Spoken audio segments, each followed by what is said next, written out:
حاجه. هتسكت خلاص يا كده. لحمة الجمال ليه بقى ماله بيعمل لحمه الجمال دي؟ علشان لا عندها لا بتحس بتجليب ولا بتعمل حاجة خالص. اشمعنى لحمه الجمال يعني؟ عشان اللحمة دي بتبقى عجوزة ما بتستويش بسرعة. طب المعيز يعني عادي لو كانت معيز تتنطط؟ ما بحبهاش عامة بس في ناس فيها بتاكلها.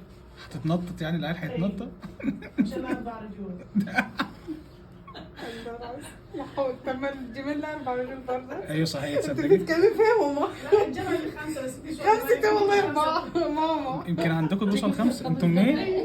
انتوا منين؟ يمكن عندكم في 5 عندكم في عندنا المنطقه. كل حاجة تلاقي 5 و6 على حسب ما انت عايز. طب انا اسالك سؤال بس، انت قلت من شويه جمله كده غريبه كده، يعني اللي بيعديش على حماره مش عارف ايه الكلام ده عليه وردعت. يعني ايه؟ قولها تاني يعني كده. الحمار بيبقى عليه البردعة.